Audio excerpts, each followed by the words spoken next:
욥기 15장입니다. 그래도 많이 왔네요, 욥기가. 이렇게 저렇게 오다 보니까 지금 15장까지 왔습니다. 욥과 세 사람의 대화로 이어지죠. 그리고 주된 내용은 어떤 것들이냐 하면 욥에게 임한 그 환란이, 욥에게 있는 그 재앙이 욥은 지금 무엇 때문인지를 정확하게 지금 모르고 있고, 세 친구들은 그것이 죄로 말미암은 것이다. 하나님 앞에 분명히 문제가 있기 때문이다. 그렇게 이야기를 하고 있고, 그 세 친구들의 말에 욥은 그것이 아니다. 나는 하나님 앞에 분명 의롭고 성실하게 삶을 살았었다라고 이렇게 이제 항변하는 내용들로 이야기가 전개되고 있습니다. 그래서 엘리바스, 또 누구죠? 제가 모를 것 같으니까 물어보는 것 같죠? 엘리바스, 빌닷, 소발, 이렇게 세 사람이 지금 욥하고 지금 주거니 받거니 하면서 대화를 하는 거죠. 참 욥이 힘들었을 것 같아요. 자기에게 있는 풍요로움, 모든 것들이 풍족하게 채워졌던 것들, 그 모든 것들이 하루아침에 다 사라져버리고, 그 많던 종들, 자녀들까지 사라져버리고, 자기 몸까지도 정말 그렇게 힘들게 괴롭혔을 때, 그 욥의 그 마음은 이루 말할 수 없을 것이다 라는 생각이 듭니다. 근데 먼 데서 친하다고 친구들이 찾아왔는데 그 친구들의 말들이 정말 위로를 해주고 힘을 주는 것보다는 더 번뇌케 하고 더 힘들게 했던 것들을 우리가 지금 살펴보고 있는 거죠. 이 얘기를 왜 제가 다시 한 번 더 이렇게 상기를 시켜드리느냐 하면, 세 친구들의 얘기를 들어보면 틀린 게 없어요. 그렇죠? 그러니까 우리가 전도집회 때도 그 세 친구들의 얘기를 하나님의 말씀으로 또 인용하기도 합니다. 말씀에 기록이 되어 있으니까. 그래서 어느 때는 이 말이 정말 맞는 것 같다라는 생각이 또 들기도 해요. 우리가 그 세상 사람들의 말들이 우리들 주변에 있는 말들이 다 버릴 것들이냐? 그렇지 않다는 거죠. 그러나 지금 욥에서 세 친구들의 얘기를 우리가 지금 중점적으로 보고 있는 이유는 뭐냐면 그들의 초점이 잘못되어 있다는 거죠. 그래서 욥에게 그 경우가 다르다는 것을 생각지 못하고 하는 말들에 대해서 우리가 한번 그 친구들의 얘기도 한번 살펴보고, 또 성경적으로 우리가 이런 것들을 어떻게 그 앞뒤의 내용들을 통해서 우리가 살펴봐야 오해가 없을까 하는 것들을 지금 점검해보는 시간들을 갖고 있습니다. 그래서 15장 1절부터 말씀을 같이 한번 나눠보려고 합니다. 그래서 1절부터 6절까지를 제가 한번 읽어보겠습니다. 대만 사람 엘리바스가 대답하여 가로되 지혜로운 자가 어찌 헛된 지식으로 대답하겠느냐? 어찌 동풍으로 그 품에 채우겠느냐? 어찌 유조치 아니한 이야기, 무익한 말로 변론하겠느냐? 참으로 내가 하나님 경외하는 일을 폐하여 하나님 앞에 묵도하기를 그치게 하는도다. 내 죄악이 내 입을 가르치나니 내가 간사한 자의 혀를 택하였구나. 너를 정죄한 것은 내가 아니요 내 입이라. 내 입술이 너를 쳐서 증거하느니라. 지금 이전에 4장인가요? 앞에를 한번 보시면 4장을 한번 가볼까요? 4장 1절을 한번 보시면 대만 사람 엘리바스가 대답하여 가로되라고 엘리바스가 그 욥하고의 첫 번째 얘기를 하는 걸 볼 수 있죠.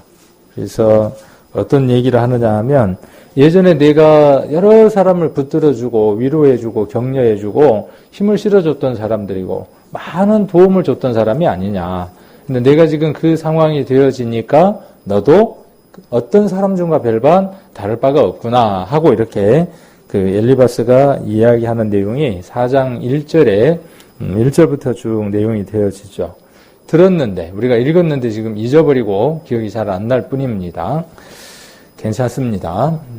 다음에 또 성경을 읽고 기억을 해내시면 되니까. 그래서 오늘은 15장을 한번 보시면, 그래서 1절부터 6절까지의 내용을 통해서 대만 사람 엘리바스가 대답하여 가로되 지혜로운 자가 이렇게 이야기를 하고 있죠. 지혜로운 자. 근데 지금 이 얘기는 엘리바스가 욥에게 뭐라고 이야기하는 거냐 하면 너는 지혜가 없다라고 말하는 거죠. 그래서 우리가 이 얘기를 들어보면 우리가 어떤 사람이 말을 해올 때 그 얘기를 가만히 이렇게 들어보면 그 사람의 심중과 그 사람이 말하려고 하는 핵심이 뭔지를 알 수 있죠. 여러분들 어느 사람하고 대화를 할 때요, 그 사람의 속에 있는 내용을 조금 더 깊이 이해를 하고 싶으면요, 조용히 한번 그 주된 단어들, 자주 반복되는 단어들을 가만 한번 들어보세요. 그러면 그분이 어떤 것에 치중하고 있는가를 알 수 있습니다. 그리고 무엇 때문에 힘들어하는가를 우리가 알 수 있어요. 그럴 때 우리가 그분에게 정말 위로의 말, 필요한 말들을 우리가 해줄 수 있겠죠. 우리가 큰 물질적인 도움을 받을 때도 그 연약한 무릎을 일으켜 세워서 주님을 위해서 살아갈 수 있지만은 어떤 때는 그 힘이 되어지는 말 한마디, 그 말 한마디가 정말 불끈 두 주먹을 쥐고 일어서서 하나님 앞에 일하게 하는 그런 경험들도 우리가 많이 하게 됩니다. 그런데 지금 엘리바스는 욥에게 그런 힘을 주는 게 아니라 오히려 더 낙담하게 하는 걸 볼 수 있죠. 그래서 여기 보시면 헛된 지식, 무익한 말, 경건한 말, 간사한 자의 혀, 이걸 누가 가졌다고 지금 이야기하느냐 하면 욥에게 네가 현재 이런 사람이다 라고 말하고 있는 거죠. 그래서 엘리바스는 욥에게 대해 여러 말로 잘못된 비난을 쏟아내고 있고, 그는 욥의 말이 헛된 지식, 무익한 말, 불경건한 말, 간사한 자의 해라고 비난한다. 욥의 친구들은 욥이 죄의 형벌을 받는 것이라고 말하고 있고, 욥은 자신의 고난이 어떤 특정한 죄 때문이 아니라고 변호하고 있고, 스스로를. 엘리바스는 계속 욥을 정당하지 않게 그릇되이 비난하고 있다. 욥의 고통은 경제적, 가정적, 신체적 고통뿐 아니라 그걸 포함하는 거죠. 친구들의 비난까지 겹친 것이다. 그러나 모든 고난이 어떤 특정한 죄 때문에 오는 것이 아니라는 것이 욥기에 게시된 하나님의 진리요, 욥기의 중심적 교훈이다. 성도에게 바른 교훈을 주어야지 잘못된 조언을 주거나 그를 함부로 정죄해서는 안 된다 하는 것들을 우리는 욥기를 통해서 배워야 한다는 것이죠.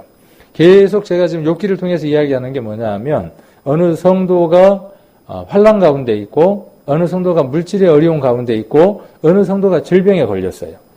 세상 사람들에게도 잘 걸리지 않는 큰 질병이 그에게 왔어요. 그래서 불치병으로 고난 가운데 있어요. 그럴 때 우리가 그런 고난들을 어떻게 접근하고 어떻게 하나님 안에 그가 살아가게 할 것인가 하는 것에 대한 답들을 우리는 욥기를 통해서 얻을 수 있죠. 그러면 우리는 이렇게 이야기를 합니다. 그 일들이 누군가의 일일 것이라고 생각을 합니다. 내게 그 일이 언젠가 올지도 모른다는 생각들은 하지는 않죠. 감기나 대상포진이나 이런 게 내게 올 거라고 생각하면 어떻게 하느냐 하면 독감이 유행하는 철에 독감 바이러스 백신을 미리 맞죠. 3가냐 4가냐 이런 거에 따라서 독감 예방주사를 미리 맞고 항체를 기르죠. 그럼 다음에 그 작은 균이 들어오더라도 내성이 있어서 이겨내는 거죠. 지금 우리가 욥기를 공부하는 목적이 어디에 있느냐 하면 저와 여러분에게 우리가 예기치 않는 많은 일들이 주어질 것이라는 거죠. 신앙을 하기 때문에 많은 사람들은 그것이 없을 것이라고 설교하기도 하고 그렇게 믿기도 합니다. 누구를 믿으니까? 하나님을 믿으니까 모든 일들이 만사 형통할 것이라고 기대하고 믿고 그렇게 간절히 기도합니다. 그건 누가 원하는 것이냐 하면 내가 원하는 것이죠. 내가 정해놓은 것이죠. 그건 신앙이 아닌 것이죠. 신앙은 내가 원해놓고 그 길을 가는 것이 아니라 신앙은 어떤 것이냐 하면 하나님이 정해주신 하나님이 걸어가기를 원하는 그 길을 한 걸음 한 걸음 따라 걷는 것이 신앙입니다.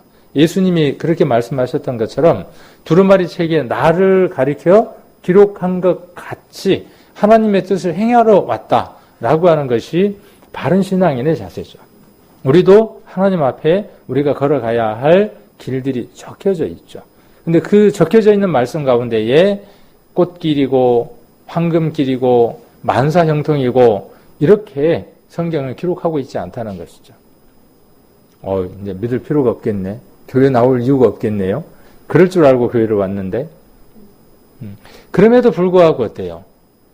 우리에게 오는 그 장미꽃도 우리에게 감사가 되어지만 그 장미 가시가 우리에게는 장미꽃보다도 더 감사해서 하나님 앞에 한없이 감사의 눈물을 흘릴 때가 많은 것들을 보죠. 세상 사람들이 보기에는 정말 이해할 수 없는 일들이 우리 안에 이루어지는 것들을 봅니다. 그런 묘한 일들이 이 욥기 속에 기록되어 있고 욥기를 배우면서 내게 이러한 일들이 주어졌을 때에 이렇게 믿음 안에서 말하고 행동하고 이겨가야 하는 것이구나 하는 것들을 우리는 욥기를 통해서 배우게 됩니다. 그래서 특정한 죄 때문에 어떤 고난 때문에 죄 때문에 고난이 오는 것이 아니라 그 안에 하나님의 섭리, 하나님의 계획, 뜻들이 있을 때가 많다는 것이죠.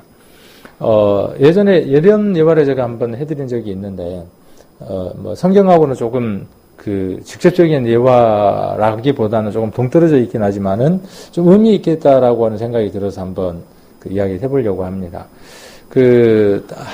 하늘에서 복이라고 하는 주머니와 고난이라고 하는 주머니를 싸가지고 이 세상에다가 던져준다네요. 그래서 사람들은 복이라는 보자기를 원하고 그 복이라는 보자기가 크기를 원한다는 거예요. 크기를 원하고 컸으면 좋겠다고 생각을 하는 거죠. 고난이라고 하는 보자기가 컸으면 좋겠다. 나는 고난이라는 보자기가 내가 짊어지고 갈 수도 없을 만큼 큰 보자기가 내게 있었으면 좋겠다. 아무도 없죠. 그런데 복과 고난이라고 하는 보자기가 하늘에서 내려오는데 그 복과 고난이라고 하는 보자기를 내려주시는 분이 한 분이더라는 거예요. 그래서 그 한 분이 복과 고난을 내려주는데 그 복이라고 하는 보자기가 고난이라고 하는 겉의 보자기 속에 쌓여져서 세상에 내려오더라는 거예요. 그래서 큰 복은 큰 고난이라고 하는 고난 속에 들어있고 큰 복은 복이라고 하는 보자기가 제 얘기가 이해가 되시나요? 그래서 어느 보자기를 보니까 복이라는 보자기가 있는데 보니까 그 복은 작은 고난이라고 하는 보자기 속에 복이 들어있는 거죠. 그러니까 사람들은 먼저 뭘 보느냐 하면 그 고난이라고 하는 보자기의 크기만 먼저 보는 거죠. 그 고난과 복을 내려주시는 분은 한 분인데 우리에게도 그런 것 같아요. 우리에게 여러 가지 고난이 있으면 그 고난 속에 있는 복을 생각하기보다는 고난이라고 하는 그 크기를 먼저 계산하더라는 거죠. 그리고 그 고난 뒤에 하나님께서 허락하시려고 하는 큰 복은 미처 생각하지 못하더라는 거죠. 이게 믿음의 눈인 거죠. 믿음의 눈은 어떤 것이냐면요. 우리가 자동차를 타고 터널 안으로 지나가는 게 믿음의 눈입니다. 만일 그 터널이 뚫려져 있지 않고 통과할 수 없다면 지나가겠습니까? 누구도 그 터널을 들어가려고 하지 않을 겁니다. 그 터널이 무너진다고 믿거나 그 터널이 폐쇄되어 있다고 생각한다면 누구든 그 터널을 통과하려고 하지 않을 겁니다. 그러나 우리에게는 어떤 믿음이 있느냐 하면 자동차를 타고 100km라는 그 속도로 그 터널 속으로 자신 있게 진입하는 이유는 무엇 때문이냐 하면 그 터널 속에 불도 들어오고 산소도 들어있고 그리고 조금 달리면 암만 긴 터널일지라도 반드시 무엇을 만난다는 거죠? 밝은 빛이 기다리고 있다는 것이죠. 이게 뭐냐면 우리의 믿음이에요. 저와 여러분의 믿음은 어떤 것이냐면요. 지금 겪고 있고 지금 지나가고 있는 것들은 우리 지난번에 오정사님 이야기했던 것처럼 이 또한 지나가리라. 언젠간 지나갈 것들이라는 것이죠. 지나가고 나면 또 안 올까요? 안 오면 좋지만은 또 오고 작고 큰 것들이 와서 우리를 끊임없이 연단하고 그 연단하는 속에서 우리가 기쁨들을 맛보며 이렇게 살아가게 됩니다. 자, 여기서 보면 이 욥의 그 친구 엘리바스가 욥에게 지금 하고 있는 말이 합당한 말일까요? 지금 욥에게 뭐라고 이야기를 하고 있어요? 네가 정말 지혜 있는 자냐? 정신이 똑바로 박힌 자냐? 네가 지금 하고 있는 말이 어떤 말이라는 거예요? 욥이 지금 자신을 변론하고 있잖아요. 변호하고 있잖아요, 스스로. 변호해 줄 사람이 없으니까. 그런데 그 욥의 말을 들은 엘리바스가 지금 뭐라고 말하는 거예요? 네가 하는 말을 들어보니까 헛된 지식의 소리를 이야기하고 있고 무익한 말. 이게 우리말로 씨잘데기 없는 말을 지금 네가 짓거리고 있고 또 불경건한 말, 하나님이 합당케 받지 않는 말을 하고 있고 간사한 혀를 갖고 있다. 그렇게 이야기를 해요. 우리가 어느 성도에 어려움이 있을 때에 우리가 어떻게 교제하고 어떻게 조언해 주느냐는 것에 따라서 그 형제 자매가 그 조언을 받아들이고 또 그 조언을 통해서 느끼는 그 느낌들은 우리가 지금 욥기에서 보고 있는 것과 같을 것이다라는 생각들을 한번 해봅니다. 경우에 합당한 말이라면 어떻게 했어요? 우리 잠언 한번 볼까요? 잠언 25장. 여기는 계속 잡아놓으시고 잠언 25장 11절입니다.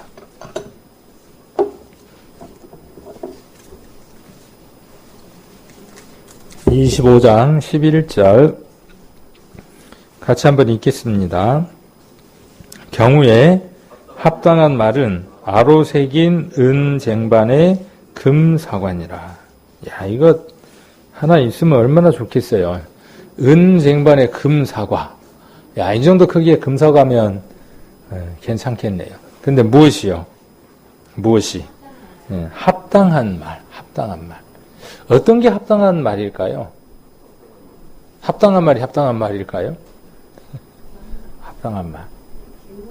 이 형제 자매에게 합당한 말이 어떤 걸까요? 고린도 전서를 한번 보겠습니다. 고린도 전서 14장.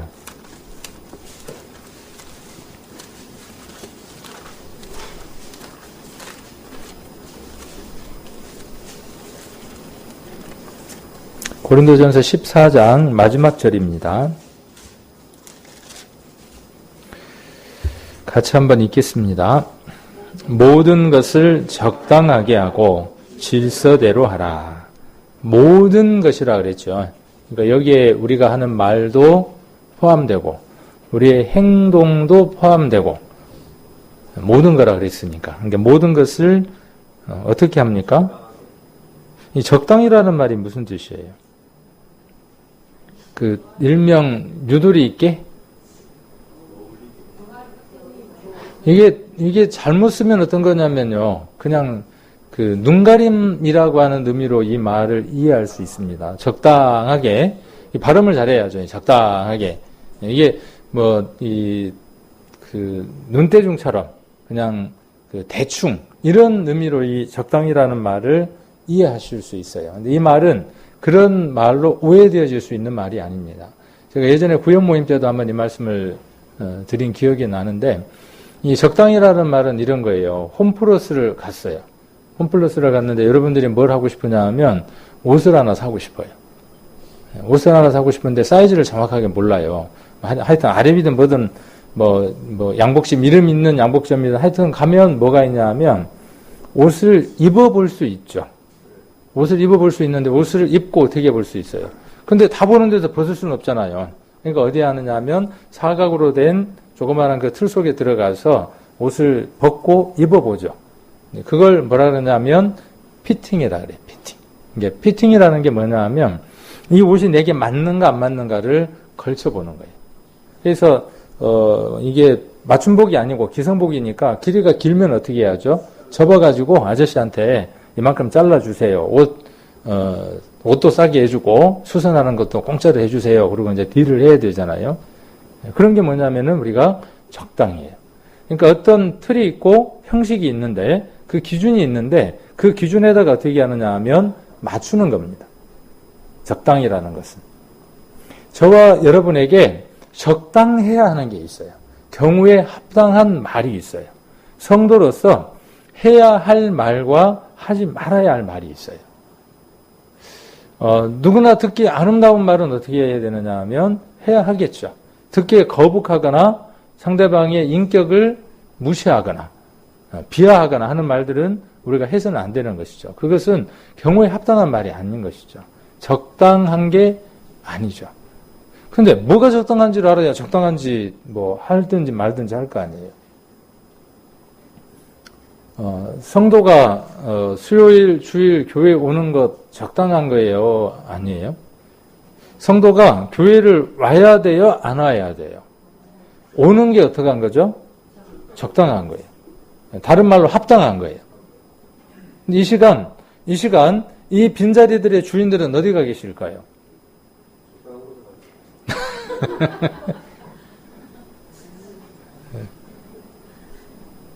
사양들이 있을 겁니다. 그렇죠.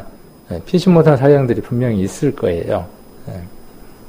근데 그게 이례적이고 1회, 그리고 어쩌다가라면 그게 이어질 수 있는 일들이에요. 그렇죠. 우리도 어떤 일들이 있을 수 있어요. 급한 일도 있고 형편들이 있을 수 있어요. 근데 그게 지속적이고 반복적이다 그러면 그건 그리스도인으로서 하나님 앞에 합당한 게 아닌 거죠. 구원받았으니까 괜찮은 건가요? 성경 어디에는 그렇게 기록되어 있지는 않습니다. 물론 지옥에 가는 데에는 관계가 없을런지는 몰라요. 그러나 하나님 앞에 섰을 때에 하나님하고 관계 속에서 회개할 때에는 문제가 있는 것이죠. 분명히 문제가 있는 것입니다. 그것은. 그래서 그것은 합당한 게 아닌 겁니다. 그리고 질서대로 하라 그랬어요. 질서대로. 우리가 이 성경을 보면서 떠올릴 수 있는 성경이 있어요. 고린도전서 14장 40절을 보면서요. 여러분들은 어떤 성경이 떠오르는지 모르겠어요. 떠오르는 성경이 있나요? 여기 적당하게 질서대로라고 하는 이 성경을 보면서 여러분 마음 가운데 이렇게 떠오르는 어떤 성경이 있나요? 저는 어떤 성경이 떠오르느냐 하면 창세기 1장이 떠오릅니다. 하나님이 합당하게 모든 것을 지으셨어요. 우리 지난번 전도집회 때 시몬과 거둠이 있고 밤과 낮이 있고 여름과 겨울이 있었죠. 그건 이 적당한 크기의 달과 적당한 크기의 해와 지구와 그것들의 일정한 거리를 두어서 하나님이 어떻게 하셨냐 하면 그 위치에다가 두셨어요. 그러니까 이 표현이에요. 적당하게. 태양의 무게, 지구의 무게, 모든 행성들의 적당한 무게, 적당한 거리. 그리고 그것을 어떻게 하셨냐 하면 질서 있게 하셨어요. 질서가 없으면 어떻게 됩니까? 부딪혀서 박살나서 끝나버려요. 그런데 이 질서가 하나님 한번 정하신 이 질서가 지금까지 한 번도 무너져 본 적이 없다고요. 그렇게 파괴를 즐기는 인간의 파괴에도 불구하고 이 지구는 여전히 복구되어져서 회복되어져서 오늘까지 이렇게 지켜주고 있죠. 그러나 하나님께서 언젠가는 이 적당함과 질서를 거두어 가실 때가 있다라고 우리에게 말씀하고 계시죠. 교회도 마찬가지입니다. 교회도 적당해야 돼요. 여러분들의 각각의 크기들이 있습니다. 여러분들이 해야 할 일들이 있고 여러분들의 역할들이 있습니다. 그 첫 번째 역할이 뭐냐 하면 큰일일 것 같잖아요. 여러분들의 첫 번째 역할이 뭘까요? 저와 여러분이 해야 되는 첫 번째 역할. 어떤 걸까요? 그래서 주일날 그 설교를 드렸습니다. 너희가 믿음에 있는가 시험하고 확증하는 일입니다. 저와 여러분에게 가장 먼저 해야 하는 적당한 것, 합당한 건 뭐냐면요. 내가 믿음 안에 합당한 사람인가를 발견하는 겁니다. 예수 그리스도를 내 심령 안에 모셔드렸고 그분이 내게 역사하도록 지금 내가 그렇게 움직이고 있냐는 겁니다. 태양과 달과 지구와 모든 것들이 지금 그렇게 움직이고 있지 않다면은 지구가 자전하지 않는다면 밤과 낮이 없는 것이고요. 지구가 공전하지 않는다 그러면 사계절은 없는 겁니다. 우리들 스스로가 태양이라고 하는 지구라고 하는 그 스스로가 자전과 공전이라고 하는 것을 해야 하는 것처럼 우리 성도님들 한 분 한 분들이 어떠한 삶을 살아가야 하느냐 하면 그 삶들이 살아가줘야 된다는 것이죠.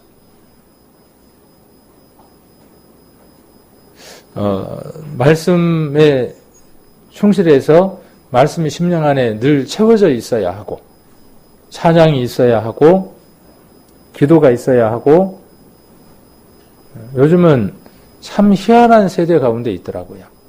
지난번에도 잠깐 집회 끝나고 나서 어떤 분하고 이런 데 대화를 나눴는데 사람들은 어딘가 소속되는 걸 싫어합니다. 그리고 자기가 원하는 장소를 찾고자 합니다. 나는 신앙을 잘하고 있다고 생각을 하고 지금 세상에는 먹을 것들이 얼마든지 널려 있다고 생각을 합니다. 그래서 구태여 여기 오지 않더라도 이 동일한 시간에 어딘가에서 설교를 들으면 된다고 생각합니다. 그건 적당한 게 아니에요. 그건 합당한 게 아니에요. 세상의 교회는 그렇게 갈지라도 성경 안에 있는 우리 교회는 그렇게 가서는 안 되죠. 그러니까 피치 못하는 사정 때문에 이 시간 온라인으로 함께 할 수는 있어요. 그건 그 삶에 있어서 어쩔 수 없는 것이니까 거기에 또 합당한 거예요. 그러나 우리는 어떻게 해야 되느냐 하면 아날로그로 돌아와야 돼. 아날로그로. 디지털이 아니라. 이곳으로 오고 이곳에서 함께 만나고 함께 교제하고 그리고 또 돌아가는 그 과정들 속에서 하나님을 만나고 이러한 과정들이 없으면 교회는 우리들은 온전하지 않는 것이라는 거죠. 이런 부분들이 있더라고요. 합당한 것 이야기하다 보니까 이런 게 있더라고요. 우리 교회 안에 성도들이 가득 채워지기를 원하잖아요. 내 자녀들이 교회 안에 믿음에 있기를 원하잖아요.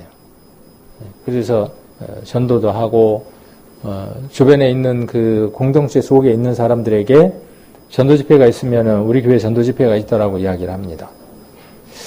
그런데 그분의 어떤 실질적인 삶들 속에서 무엇을 찾아볼 수 없으면요, 그리스도인의 합당한 말과 행동, 합당하고 적당한 질서 있는 그 모습을 보지 못하면 다음에 집회가 있거나 교회를 가보자라고 이야기했을 때 고개를 흔든다는 거죠. 같이 동참할 수 없다는 거죠. 특히 가정이라는 공동체는 그래요. 부모가 교회를 다닙니다. 부부간에 교회를 다녀요. 그런데 밥을 먹으면서 그 최집사 있잖아. 지금 우리 교회 최집사님 말고요. 다른 교회입니다. 그리고 그 박모시 그 장로 있잖아. 그 집사 있잖아. 그 사람 참 하는 거 보면은 교회에서 그냥 그래. 거기에 누가 있냐면은 자녀들이 함께 밥을 먹고 있는 거예요. 합당할까요? 그러면서 뭐라고 이야기하느냐 하면 나중에 너 왜 교회 안 오냐 그런단 말이에요. 근데 뭐라고 이야기를 했는데요? 그 교회에 상한 사람들이 많다고 이야기를 한 거예요. 제가 느낄 때 그래요. 교회가 그 상해가지고 푹 썩어서 냄새 나는 사람들이 많이 있는데 거기는 가지 마라. 그렇게 말을 한 거예요. 그 말에. 그래 놓고 뭐라고 이야기하느냐 하면 교회 가야지. 그럼 뭔 말이에요? 그 상한 곳에 가서 너도 지금 함께 이렇게 굴러라 하는 얘기가 되잖아요. 너무 극단적인 표현인가요? 근데 이런 걸 누가 하느냐면 제가 많이 해요. 제가 많이 하고 있더라고요. 그러면 우리 성도님들은 어떨까 하는 것들 한번 생각을 해보는 거죠. 정말 우리가 이렇게 그 힘을 주는 그런 얘기들을 우리가 많이 하는지 아니면은 이렇게 비난의 말이나 판단하는 말이나 정죄하는 하는 말들을 우리가 많이 하고 있는지. 이건 이 입술에다가 파수꾼을 물려서 어떤 말이 나오는지를 내가 지켜보지 않으면, 검사해보지 않으면 알 수 없는 거예요. 하루의 그 시간들 속에서 내가 하는 말들을 내가 얼마나 많은 말들을 하고 있는지를 돌아보지 않는 거죠. 지금 엘리바스나 빌닷이나 소발은 어떠냐 하면 자기들 생각에는 어떤 거예요? 합당하고 올바른 얘기를 하고 있는 거죠. 우리도 그럴 수 있어요. 우리 경험에서 우리 판단 속에서 옳다고 생각하고 해줄 수 있어요. 그래서 우리는 누군가의 하나님이 아닙니다. 우리는 누군가의 형제고 위로해줄 힘이 되어져야 될 대상이지 그 사람의 하나님이 되거나 그 하나님이 된다는 말의 의미가 뭐냐면은 판단자가 돼서는 안 된다는 것이죠. 정죄자가 돼서는 안 된다는 의미이죠. 그래서 아까 어떤 얘기가 하나 나왔냐 하면 이 경건이라는 얘기는 없지만 욥기로 한번 다시 돌아가 보겠습니다. 욥기 15장으로 다시 한번 돌아가 보겠습니다.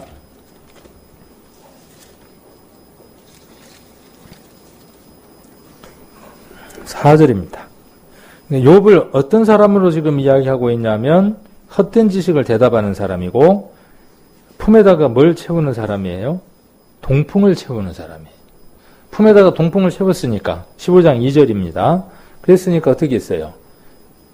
풍선에다 바람 넣었다가 입구가 열리면 다 빠져버리는 것처럼 그렇게 지금 표현을 하고 있죠. 자, 그 다음 또 유좋지 아니한 이야기. 이 유좋지 아니한이라는 말이 제가 보는 성경에 이렇게 또 설명을 붙여놨네요. 아무데도 쓸모없는. 그러니까 지금 욥이 하는 얘기를 아무 쓸모도 없는 이야기, 무익한 말로 지금 이야기를 하는 거죠. 욥의 얘기를 지금 기도하며 듣는 겁니까? 안 듣는 거예요. 우리는 그 성도들과의 교제 속에서 또 다른 사람들하고의 대화 속에서요, 핵심을 읽어낼 수 있는 능력을 길러야 돼요. 그래야 복음을 전할 수 있어요. 지금 시대의 사람들은요, 물론 이제 돈이 없어서 힘든 사람들도 있겠지만 대부분 어떤 사람들이냐면 심령이 가난한데 그 가난한 걸 모르고 살아가는 사람들이 많아요. 그래서 그것을 물질로 채워졌다고 생각을 하고 만족감을 느끼고 살아가는데 그런 사람들에게 우리가 복음을 전해야 하는 거죠. 그럴 때에 그들의 말 속에서 무엇인가를 읽어낼 수 있는 능력을 기르는 것. 이것이 복음을 전하는 데에 큰 도움이 되어질 겁니다. 그래서 얘기를 가만 아까도 말씀드렸던 것처럼 많이 들어주는 겁니다. 그래, 그랬겠네. 힘들었겠네. 이 쉬울까요? 어려울까요? 어려워요. 저도 이렇게 이야기를 하고 그렇게 하려고 하지만은 참 어렵더라고요. 그래서 들어주는 것. 그리고 들어주면서 함께 공감해 주는 것. 그리고 지지해 주는 것. 힘을 실어 주는 것. 이런 것들이 큰 도움이 됩니다. 상대방에게. 자, 그리고 4절에 보시면 참으로 내가 하나님 경외하는 일을 폐하여 하나님 앞에 목도하기를 그치게 하는구나. 이 하나님 경외하는 일을 폐하는 것, 이 말을 어떤 말로 바꿀 수 있느냐 하면 아까 무엇이라고 이야기를 했느냐 하면 불경건한 말이라고 이렇게 표현을 했습니다. 그래서 이 불경건한 말이라는 게 뭐냐 하면 하나님을 경외하는 말을 하지 않는 거죠. 불경건한 말을 하는 겁니다. 자, 그래서 경건이라는 말이 우리가 자주 나오는데 이 경건이라는 말이 어떤 건지를 우리가 좀 단어에서 오는 오해를 풀어드리고 넘어가려고요. 우리는 경건한 사람입니까? 지난번 전도집회 때 그렇게 말씀을 드렸잖아요. 경건의 정의를 전도집회 때 이야기해드렸어요. 어떤 게 경건이라고요? 들었는데 어디 갔죠? 들었는데 어디 갔어요? 신실은 뭐가 신실이라고 말씀드렸죠? 신실. 하나님은 신실한 하나님이다 그랬어요. 하나님의 성품 가운데 하나예요. 그러니까 우리는 하나님을 닮았으니까 하나님의 성품이 우리 안에 와 있어야죠. 그래서 우리는 어떤 사람이어야 되느냐 하면 신실한 사람이어야 돼요. 그럼 뭐가 신실한 겁니까? 어떤 게? 신실이라는 말은요, 다른 말로 변함이 없는 거예요. 변함이. 믿을만한 거예요. 신실을. 하나님은 우리가 신뢰하고 맡길만한 분이다 그 말이에요. 신실하신 분. 그 말은 한 번도 부도내 본 적이 없는 거예요. 우리 오전사님이 말씀하셨던 것처럼 하나님 한 번도 부도내신 적이 없어요. 단 한 번도. 그러니까 신실하신 분이죠. 그의 자녀니까 너희는 너희 아비 마귀에게서 났으니 너희 아비의 욕심을 너희도 행하고자 한다 이렇게 말씀하셨잖아요. 그러니까 마귀의 자녀일 때에는 욕심꾸러기였어요. 그런데 하나님의 자녀가 되면 어떻게 되죠? 하나님의 자녀이면 하나님의 성품이 와서 하나님 같은 사람이 되는 거죠. 그래서 신실한 사람이 되는 거죠. 그래서 신실하다는 말은 뭐냐면 변함이 없는 거예요. 태풍이 불고 오늘 그냥 어수같이 비가 오고 거리는 멀고 하루 종일 일은 많이 했고 오늘 수요일이긴 한데 허리가 그냥 빠져나가려고 하니까 오늘은 쉬세. 이건 뭐예요? 이거는 신실하지 않는 거예요. 야, 오늘 날이 기가 막히게 좋아. 그냥 막 너무 좋은 거예요. 이제 너무 좋아. 그러니까 오늘 교회 가요? 너무 좋으니까 어떻게 해요? 오늘은 그 노래에 나오는 것처럼 해변으로 임하소서. 그리고 이제 해변으로 가는 거예요. 오늘 하루는 좀 이해해 주세요. 뭐 내가 뭐 맨날 어디 갑니까? 오늘 하루만 내가 친구들하고 저기 그 지리산 계곡으로 바람 한번 쐬고 올 테니까 방화동 계곡에 가서 시원하게 하루 모든 스트레스를 다 날려버리고 와서 이제 앞으로는 화끈하게 주님을 위해서 살아갈게요. 이게 신실인가요? 아니, 신실은 변함이 없는 거예요. 예. 내 상황과 내 형편에 관계없이 늘 그러한 거예요. 달이, 태양이, 지구가 변함없이 도는 것처럼. 그게 신실이에요. 그럼 너는 그렇게 하냐? 그렇게 말하면 제가 뭐라고 그러겠어요? 정답 아니고요. 저도 그렇게 살아가 보려고 애를 씁니다. 애를 씁니다. 그렇게 애를 쓰고 살아가는 사람과 그렇게 하지 못하는 사람과는 다르겠죠. 분명히 다르잖아요. 누가 봐도. 그럴 때 어떤 것이 올 수 있죠? 성도들이 판단합니다. 그 판단은 성경은 고린도전서에서 뭐라고 이야기하느냐 하면 형제 자매에게 판단받는 것이 주께 판단받는 것이다 그랬어요. 그가 교회 안에서 신실하지 못해요. 그런 말들이 나와요. 그 말을 들으면서 불편해 마음이. 어떻게 해야 되는 겁니까? 어떻게 해야 적당하고 질서대로 되는 거죠? 내가 그 신실함 속으로 회복되어져야 되는 거예요. 심령이 먼저 회복이 되고 삶이 회복이 돼야 그게 하나님이 원하시는 적당함과 질서 속으로 들어오는 것이죠. 쉬울 것 같습니까? 아니에요. 한 번 궤도가 이탈이 되면요. 정말 어려워요. 전사님이 늘 그 얘기를 하시더라고요. 하루만 성경을 안 봐도 일주일만 성경 안 봐도 어떻게 돼 있는 것들이 눈에 띄어요. 내가 흐트러져 있는 것들이 눈에 보이죠. 그런데 하루 이틀인데 일주일인데 어떤 사람은 1년, 5년을 떠나 있단 말이에요. 회복되는 게 참 어렵겠죠. 그래서 우리가 그런 성도들이 교회 안에 들어가서 회복되고 믿음 안에 자리를 잡기까지 하는 데에 우리가 어떤 만큼 도와야 하는가에 대한 것들도 이런 성경들을 보면서 우리가 생각해 볼 수 있죠. 왜 교회 안 와? 그러면 안 돼. 성도가 어떻게 그럴 수 있어? 구원 받았어? 자, 이게 좋은 말이겠습니까? 이게 누구 말하고 똑같은 거예요. 엘리바스 말하고 똑같은 거예요. 엘리바스 말에는 별반 다를 바가 없는 거죠. 어떤 아픈 일들이 있었어. 어떤 힘든 일들이 있었어. 이야기할 거 아닙니까? 들어주는 겁니다. 쭉 이야기하다 보면요. 본인도 답을 알고 있어요. 또 다음에 또 한 번 더 만나는 겁니다. 또 만나고. 또 만나고. 근데 그런 것 속에서 자기의 부끄러움도 발견하게 되고 자기 스스로 뭐라고 이야기하느냐 하면 교회 가야 되는데 내가 회복돼야 되는데 라는 얘기를 하거든요. 그러면 그때 또 얼른 어떻게 해요? 아, 이때다 싶어서 어떻게 합니까? 확 낚아채거든요. 근데 이제 잘못 낚아채면 어떻게 돼요? 물고기가. 뭐 제대로 안 걸리면 떨어져 버리잖아요. 전도도 마찬가지고 우리가 구원받은 성도를 다시 회복해 하는 일도 마찬가지예요. 완전히 푹 삶아질 때까지 확실하게 걸릴 때까지 어떻게 해야 되느냐 하면 인내가 필요하죠. 자, 이런 것들이 이제 필요한데, 아까 그 신실에 대한 이야기 하면서 그 얘기를 했습니다. 근데 경건이라는 말도 유사한 단어예요. 경건이라는 말이 영어로 뭐라 그러죠, 이게? 제가 발음이 안 좋으니까. 누가 이제 아까 발음을 했어요. 자, 베드로 후서를 한번 보겠습니다. 베드로 후서 1장.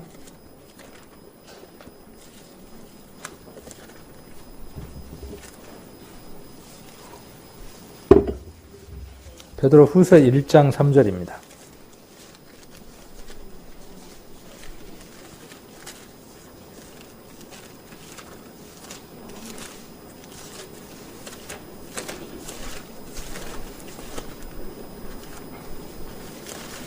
(1장 3절을) 보시면 그의 신기한 능력으로 생명과 경건에 속한 모든 것을 우리에게 주셨으니 여기까지만 보려고 합니다. 생명과 영원한 생명이죠.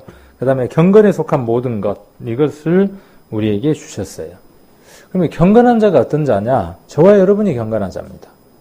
그러면 경건의 개념이 우리가 지금 사전적인 어떤 개념하고는 조금 성경에서 이야기하는 것이 다르다는 걸 볼 수 있겠죠. 그래서 한번 보면 경건이라는 말을 사전을 한번 찾아보니까 이렇게 되어 있더라고요. 제가 이제 이 경건이라는 말을 어떻게 저는 외웠냐면은 제가 좀 엉뚱하게 외우거든요. 뭘 외울 때.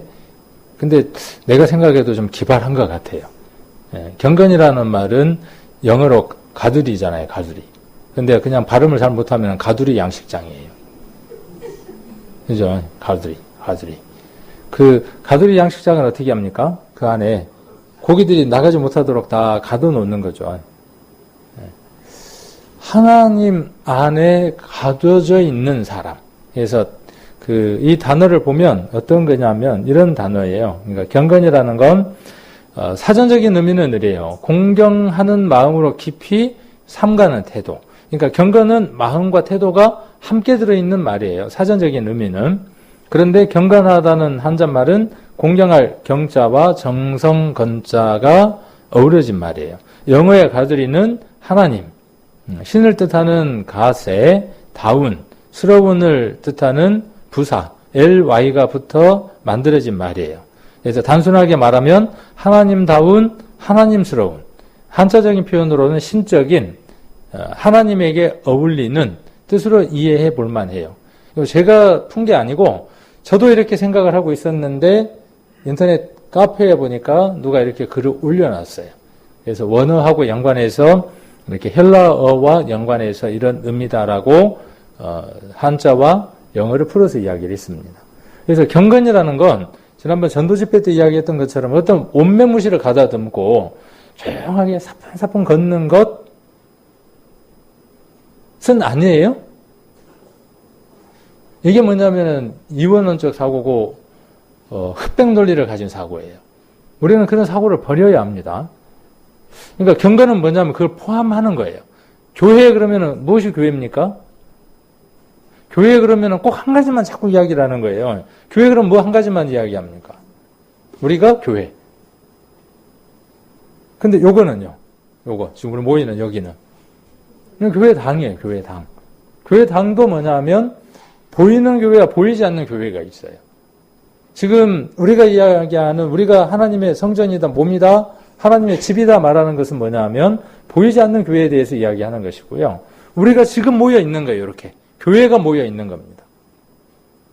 그러니까 보이는 것과 보이지 않는 그 두 가지를 우리는 치우치지 말아야 하는 거죠. 그래서 경건이라고 이야기할 때 무엇이 함께 포함되어야 되느냐 하면 조용조용한 발걸음. 그죠? 이것도 합당한 거예요. 적당한 거예요. 예배를 막 드리고 있는데 옆 사람한테 이따가 짜파게티 먹으러 가게. 완전히 이렇게 이야기한다면 합당한 거예요? 합당하지 않는 거예요? 합당하지 않는 거죠. 이 상황이 합당하지 않는 거죠. 네. 그 뭐냐면 경건하지 않는 거예요.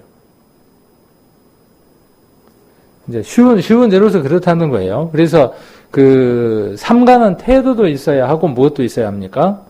마음 깊이라는 마음도 있어야 하는 것이죠. 그래서 경건은 어디에서 출발하느냐 하면 심령에서 출발하는 겁니다. 그 안에 누가 계셔야 하는 거예요? 예수 그리스도께서 계시지 않으면 그 사람은 경건에서 50%가 없어진 겁니다. 다른 말로 100%가 없는 거예요. 실은요. 예수님이 완전한 사람이고 완전한 하나님이잖아요. 예수님이 완전한 하나님인 게 100이고 완전한 하나님인 게 100, 완전한 사람인 게 100이에요. 50, 50 모여서 100이 되는 게 아니라 예수님은 완전한 사람이며 완전한 하나님이어야 돼요. 그래서 100, 100이어야 돼요. 우리 그리스도인도 마찬가지예요. 우리 심령 안에 그리스도가 오셔서 그 심령이 100이 돼야 돼요. 하나님이 계셔야 하는 거죠. 하나님이 계셔야 하고 그 다음에 그 하나님이 계시니까 어떻게 살아야죠? 그 하나님이 계신 것 같은 삶을 사는 거예요. 하나님에게 어울리는 하나님스러운 삶을 살아가는 거죠. 하나님의 말씀을 하는 거고요. 구원받은 사람은 무엇을 말하는 사람이냐 하면 성경을 전해주는 사람이에요. 이 입으로. 근데 뭐 없는데 어떻게 이야기를 할 겁니까? 하루 종일 뉴스를 들어가고 아베가 미워 죽겠어. 제가 그럴 때가 있어요. 정말 미워 죽겠어요, 지금요. 근데 자꾸 그쪽으로 관심이 가거든요. 그러니까 자꾸 그걸 들으니까 어떻게 해요? 아베로 가득 차는 거예요. 아베로. 그럼 제가 이제 어떤 사람이 되죠? 아베스러운 사람이 되는 거죠. 아베를 어떻게 하는? 디스하는 사람이 되는 거죠. 우리는 무엇을 보든, 무엇을 먹든, 무엇을 채우든 채운 것에 종이 되는 겁니다. 하나님으로 말미암아 우리가 채우면 하나님의 것이 됩니다. 하나님스러운 사람, 하나님에게 어울리는 사람이 됩니다. 그게 경건이에요. 오늘 중요한 단어 2개 배웠습니다. 신실이라는 단어와 경건이라는 단어를 배웠어요. 우리가 공부할 때 이 단어를 정리하는 게 굉장히 중요합니다. 그러면 우리가 복습 하나 한번 해볼까요? 성경. 어떤 말이었죠? 성경. 이야기 해드렸는데, 이것만 정의만 잘 내리면 그 신앙생활이 쉬워지는 정리들이에요. 성경은 뭡니까? 거룩하게 하는 글이라 그랬죠. 누구를? 저와 여러분을. 그러면 성경을 읽으면 어떤 사람이 되어 있어야 돼요? 거룩하게 되는 삶 속에 살아가는 사람이겠죠. 그러면 성령은? 그렇죠. 이제 생각이 나시죠. 거룩하게 하시는 영이에요. 누구를? 무엇을 통해서? 성령은 그냥 역사하시지 않아요. 기록된 말씀 안에서 역사를 하셔요. 성도는? 똑같은 얘기잖아요. 뭐 성경, 성령, 성도. 성도는 뭐죠? 거룩한 무리들이에요. 거룩해져 가는 무리들. 거룩하며 거룩해져 가는 무리들이죠.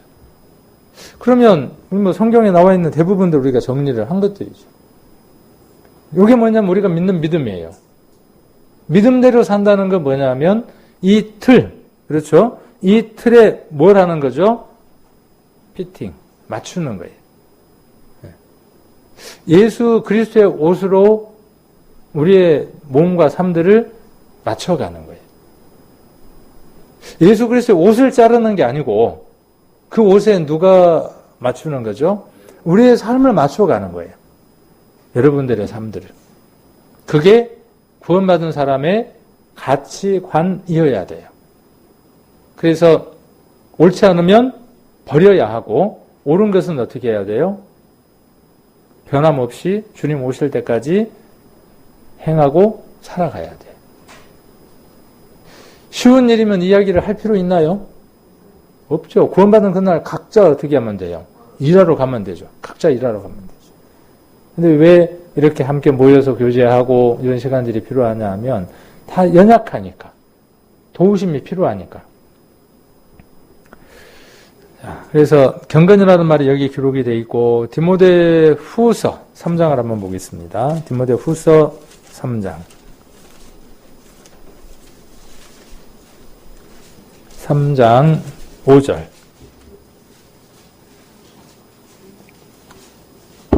3장 5절 같이 한번 읽겠습니다.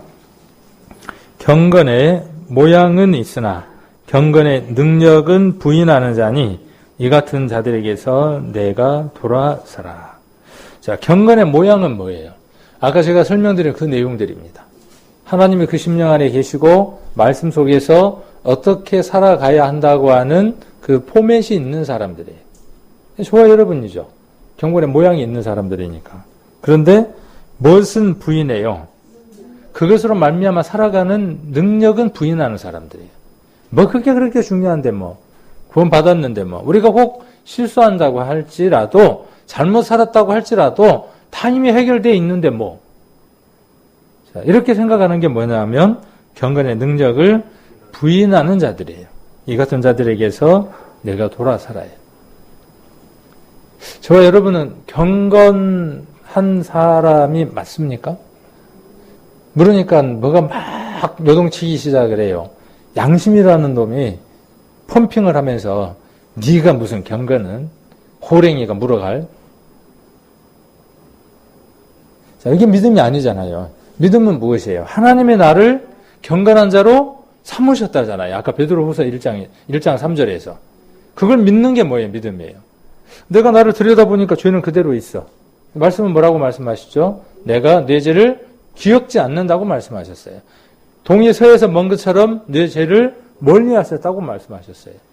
그러면 있지만 뭘 의지하는 거죠? 말씀을 의지하는 것이죠. 그것이 경건한 사람이에요. 그 경건한 사람은 무엇이 있다고요? 경건한 모양이 있는 사람은 무엇도 함께 있다고요? 능력이 있다고요. 저와 여러분에게 어떤 능력이 있다고요? 가두리. 하나님 안에서 경건하게 살아갈 수 있는 힘이 저와 여러분 안에 있다고요. 있는데 꺼내 쓰질 않는 거예요. 다 끝났으니까라고 믿으니까 꺼내 쓸 이유가 없는 거죠. 차를 타고 가는데 뭐가 팍 끼어드니까 신발짝을 2개를 집어 던졌어. 전도집회 때 우리가 이야기했던 대로 그거 좀 안 되겠다 싶어서 어떻게 했다고요? 신부가 1번, 2번, 3번 정하고 팍 끼어드니까는 1, 2, 3 하고 킥킥 웃었다 그랬잖아요. 자, 그게 뭐예요? 경건의 모양은 있지만 경건의 능력 안에서 살아가지 않는 사람인 거죠.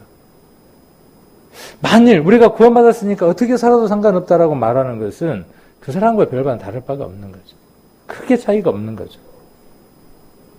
저와 여러분 안에 무한한 능력을 가진 그 하나님이 계셔서 나를 지배하고 통제하실 수 있다 그 말이에요.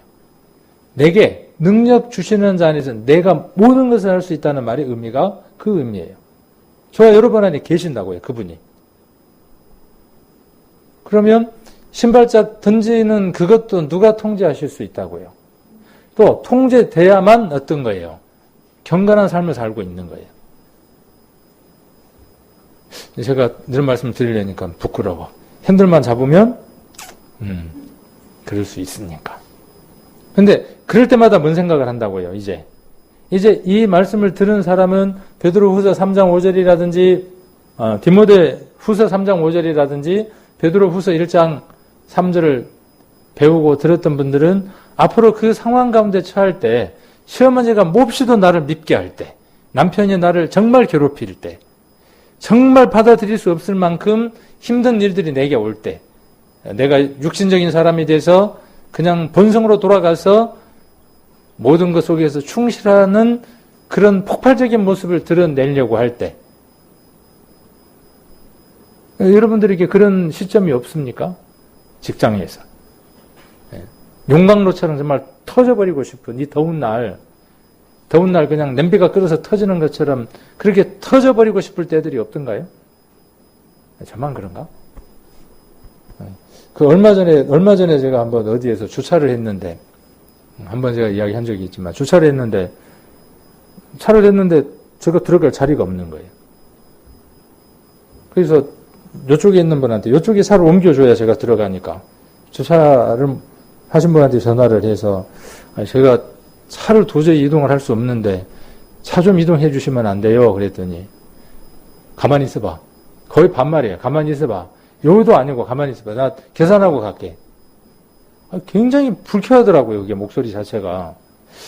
그래서 뭐 또 그런갑다. 바쁘니까 그런갑다. 그러고 이제 기다렸죠. 와갖고는 차를 이쪽 한번 쳐다보고 이쪽을 한번 이렇게 쳐다보더니 이쪽에가 공간이 있는데 차문이 열리는데 요만큼 열려요. 우리 저기 하자매님은 들어갈 수 있을란가 몰라. 제가 봐도 하자매님은 못 들어가. 이제 신우영 자매님도 못 들어가고 들어가지를 못해. 저는 도저히 못 들어가죠.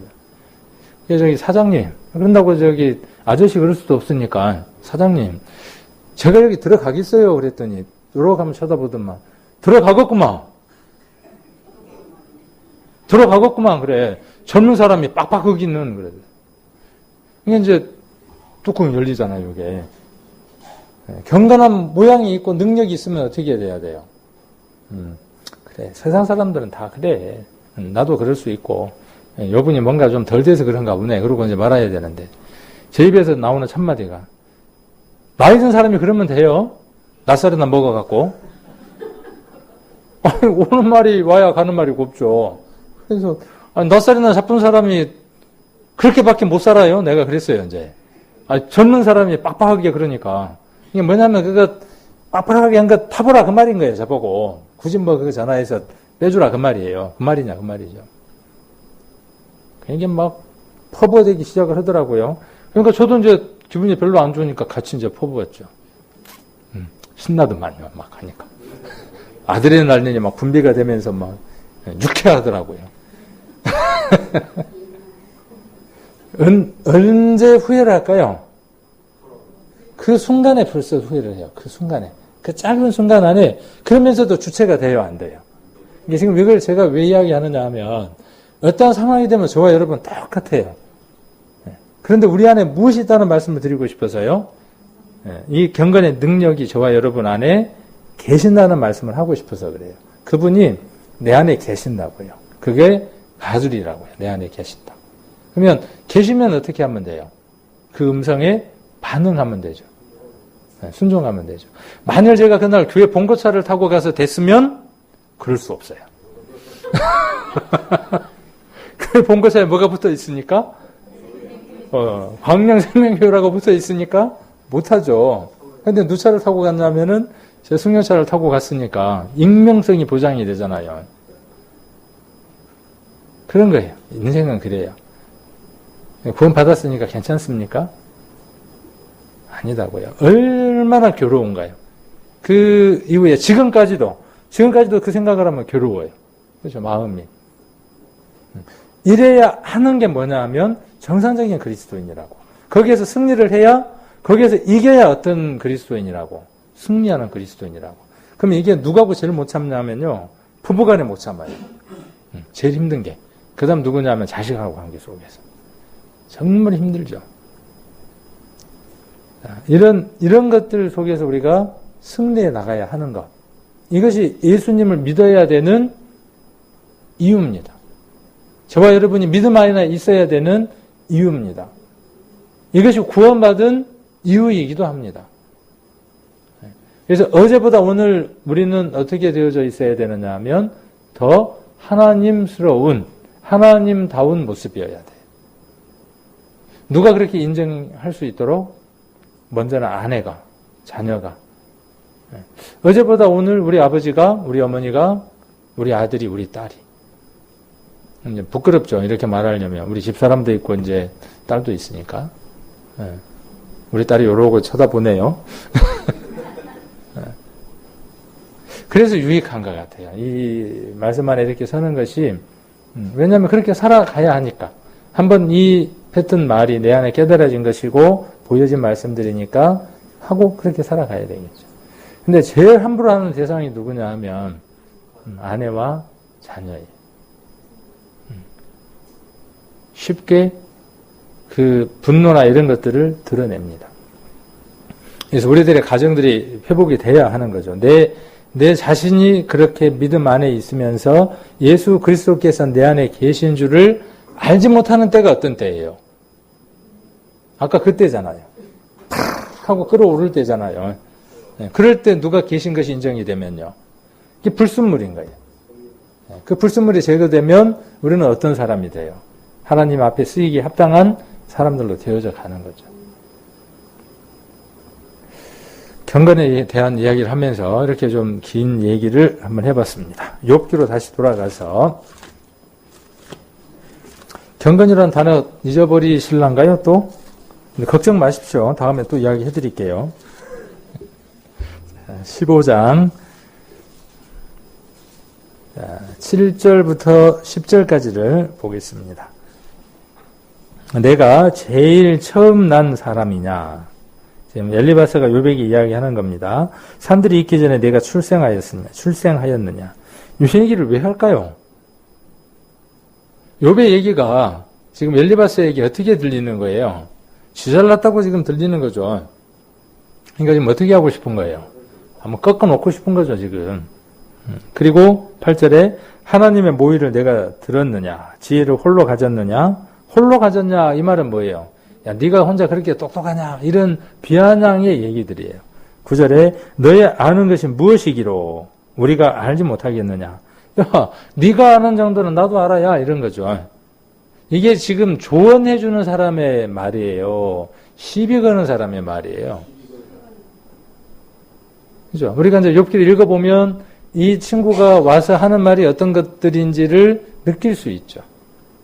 자, 그리고 10절에 우리 중에 머리가 세기도 하고 연로하기도 하여 내 부친보다 나이 많은 자가 있느니라. 우리는 친구는 어떻죠? 우리나라의 개념의 친구는 나이가 또래예요, 또래돼. 그래서 뭐 학교를 같이 다녔다든지 뭐 비슷해야 뭐냐면 친구예요. 그런데 우리 잘 아는 것처럼 서양이라든가 이런 데 보면은 친구가 할아버지하고 손주뻘 되는 애하고도 뭐가 돼요? 친구가 돼요.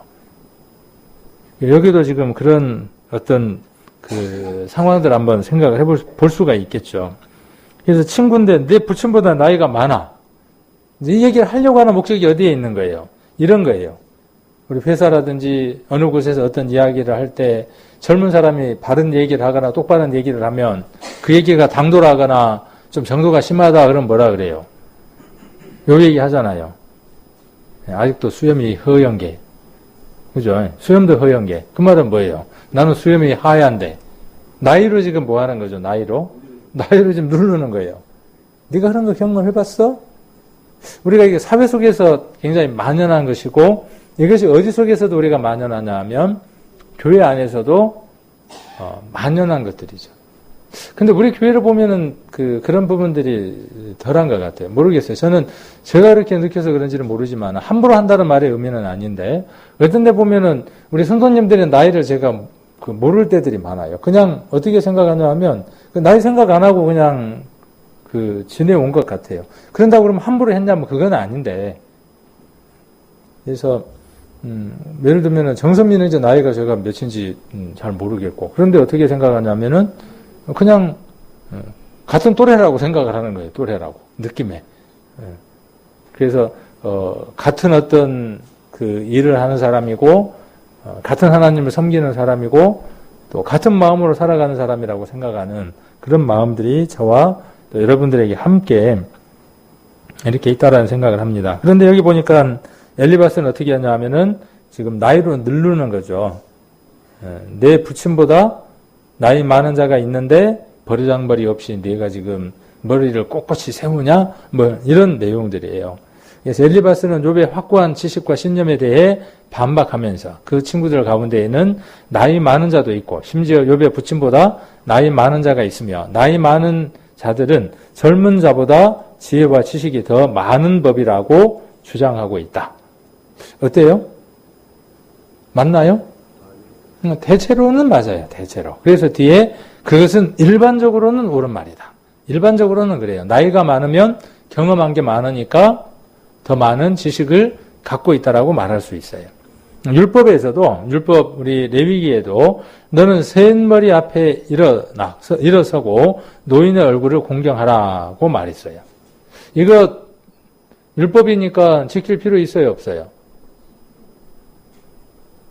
또 이제 참 질문이 어렵죠. 지킬 필요 없다고 이야기하자니 말씀인데 그렇게 또 표현하기도 그렇고 지켜야 돼요 그러면 율법을 지켜야 된다고 말해서 율법주의자가 되는 것 같고 참 어렵죠. 자, 이것은 당연히 해야 하는 일이에요. 당연히. 그렇잖아요. 당연히. 그래서 셋머리 앞에서는 어떻게 해야 합니까? 셋머리 앞에서는 앉아 있어야 돼요. 일어서야죠. 이건 뭘 뜻하는 거예요? 공경하는 것이죠. 공경하는 거. 이런 부분은 우리 교회 안에는 잘 되어져 있죠.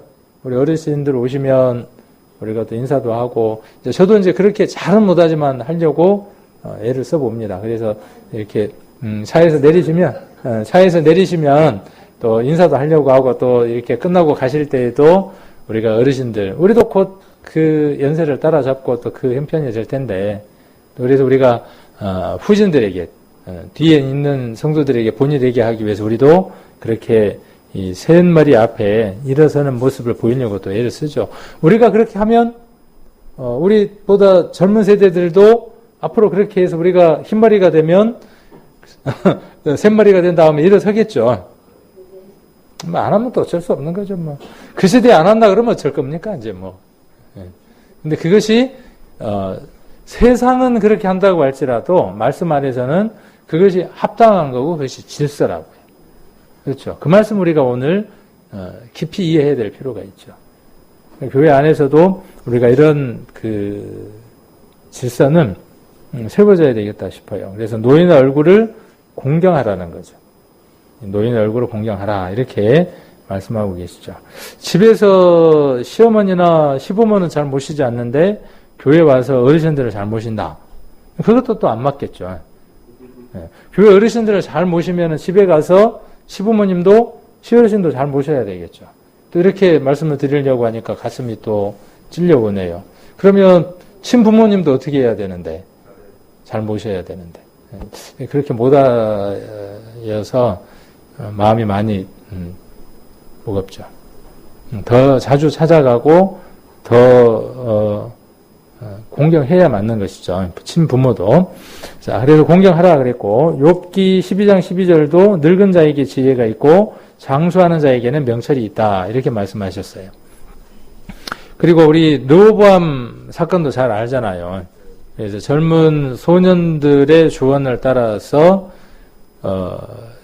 정치를 폈기 때문에 결국은 그 왕국에 분열을 초래하기도 했죠. 열왕기상 12장 6절에서 20절에 이렇게 기록되어 있는 내용이죠. 우리가 극단론이나 이렇게 흑백 논리는 맞지 않다는 생각을 자주 제가 이야기해 드리잖아요. 그러니까 나이 드신 분은 다 옳다. 아니에요. 그러면 젊은 사람의 얘기만 그러면 전적으로 듣는 것이 옳다. 그것도 아니에요. 그래서 조화를 이루는 게 필요하죠. 그러나 영적 진리는 반드시 연령에 비례하지 않는다. 이 말에 이제 힘을 얻는 거예요. 그래서 뭐 갖고 이제 따지느냐 하면, 니하고 나하고 구원받은 지가 언제냐, 이거 갖고 따지는 거죠. 그래서 나는 구원받은 지 30년이 됐으니까, 나이가 당신이 나보다 많지만은 나한테 배워야 된다. 이런 이론을 또 펴는 분들도 있어요. 교회는 세상하고는 달라요. 그러면서 그 어른들의 지혜나 어른들의 경험을 또 무시하는 경향도 바람직한 것은 아니에요. 반대로 젊은 사람들에게 지혜나 경험이 부족하니까 무엇도 필요한 거죠? 그 지혜를 받아들일 필요도 있죠. 우리 그 모세가 누구의 지혜를 받아들였습니까? 장인. 네, 지혜를 받아들여서 10부장, 100부장, 1000부장을 두어서 그 재판하는 일들을 감당하게 했던 지혜를 수용했던 걸 볼 수 있죠. 그래서 우리가 이런 것들이 필요하답니다. 교회 안에서는 필요합니다. 시편 119편을 한번 보겠습니다. 시편 119편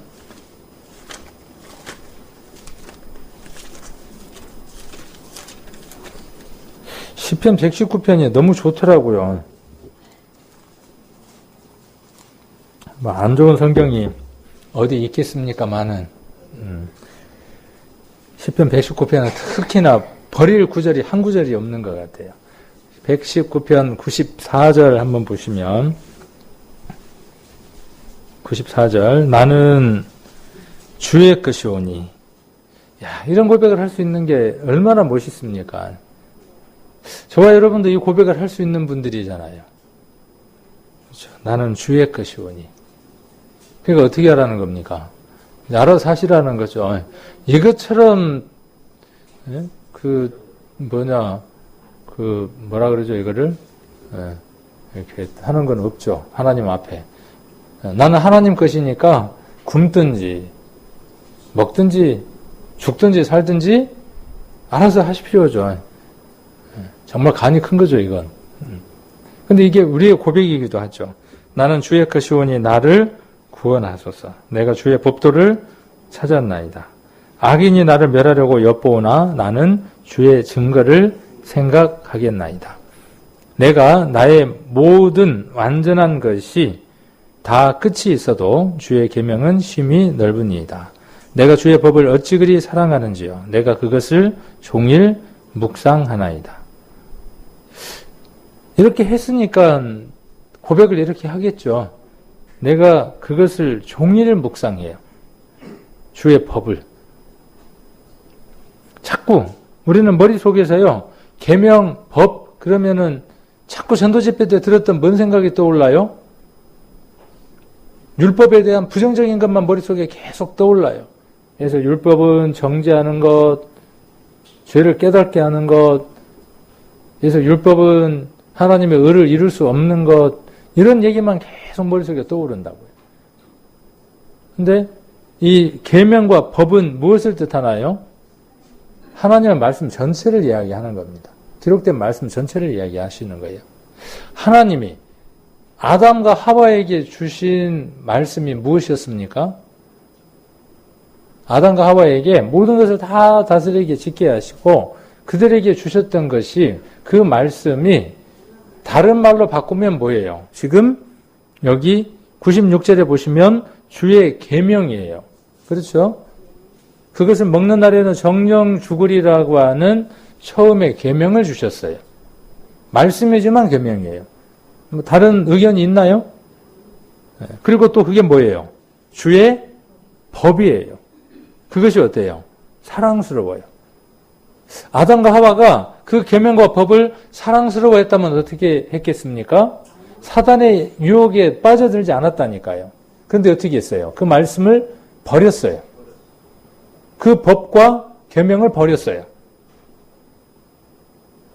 그러니까 앞으로 계명이나 법이나 율례나 율법이 나오면요, 부정적인 것으로 받지 마시고 그것을 하나님이 주신, 내게 주신 말씀이라고 받으십시오. 그러면 편해져요, 말씀이. 내게 그것이 내 것이 되어집니다. 자, 그래서 법을 어찌 그리 사랑하는지요. 내가 그것을 종일 묵상하나이다. 주의 계명이 항상 나와 함께하므로 그것이 나의 원수보다 지혜롭게 하나이다. 여기 이제 비교급으로 계속 나오죠. 원수가 나와요. 그 원수가 누구겠어요? 다윗을 끊임없이 괴롭혔던 많은 정적들이 있었죠. 그들보다 누구를 더 지혜롭게 했어요? 다윗이 승리할 수 있었고 그렇게 하나님 앞에 설 수 있었던 것은 무엇 때문이라고 다윗은 고백합니까? 여기 주의 계명이에요. 주의 계명. 주의 계명이 항상 나와 함께 했어요. 그래서 원수보다 지혜로웠어요. 네. 자, 그리고 99절 내가 주의 증거를, 이 증거가 뭡니까? 자, 증거라는 말이 나오면 이 증거도 뭐냐 하면 계명이에요. 말씀이에요. 그래서 주의 계명을 묵상함으로 나의 명철이 나의 모든 스승보다 승하며, 다윗을 가르쳤던 스승이 있어요. 그런데 다윗은 뭐라고 이야기하느냐 하면 내가 스승으로부터 배운 것보다 훨씬 더 많은 가르침을 받았다라고 이야기를 하죠. 자, 그리고 100절에 보시면 주의 법도를 지킴으로, 이 말씀을 보려고 오늘 길게 봤는데 100절 같이 한번 읽겠습니다. 주의 법도를 지킴으로 나의 명철함이 노인보다 승하니이다. 자, 노인이 있는데 그 노인의 명철보다 내 명철이 높을 수 있는 방법은 어디에 있다고요? 여기 영적 진리는 반드시 연령에 비례하지 않는다 그랬는데, 그렇게 비례하지 않으려면 어떻게 해야 되는 조건 하나가 있는 거죠. 주의 법도를 지키는 거예요. 이 말도 또 자꾸 613가지의 율법으로 자꾸 머릿속에 들어오나요? 그렇게 하지 마시라고요. 그 밀어내시라고요. 그래야 여러분들 것이 된다고요.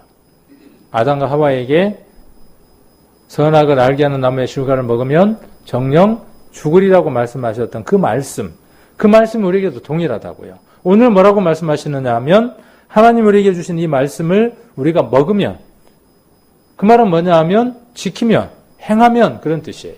그러면 어떻게 된다? 정령 죽는다? 안 죽는다예요. 그러나 먹지 아니하면, 그 말은요, 지키지 아니하면, 행하지 아니하면 죽는다는 것이죠. 그것이 율법이 구체적으로 나열한 몇 가지 예제일 뿐이에요. 자, 그리고 101절에 보면 내가 주의 말씀을 지키려고 발을 금하여 모든 악한 길로 가지 아니하였으며 주께서 나를 가리시셨으므로 내가 주의 규례에서 떠나지 아니하였나이다. 주의 말씀의 맛이 내게 어찌 그리 단지요. 내 입에 꿀보다 더하나이다. 저는 처음에 이 103절을 읽으면서요, 성경 말씀을 읽으면서 그랬어요. 또 그런 줄 알았어요. 성경을 읽을 때 정말 송이꿀보다 달았어요. 근데 앞에 내용을 읽어보니까 이것은 어떤 것이었어요? 내게 그 말씀이 능력이 되어져서 그 말씀이 나를 지키는 삶들을 살아갈 때 그 삶이 어떤 삶이었다는 거예요. 여기 꿀보다 더한 삶이 되어지는 거죠. 저와 여러분에게 우리에게 주신 이 말씀이 경건의 모양으로만 멈춰 있는 게 아니라 경건의 능력이 되어져서 여러분 삶들 안에 이 말씀이 승리의 말씀으로 드러날 때 우리의 삶은 꿀이 떨어지는 그러한 삶들이 될 겁니다.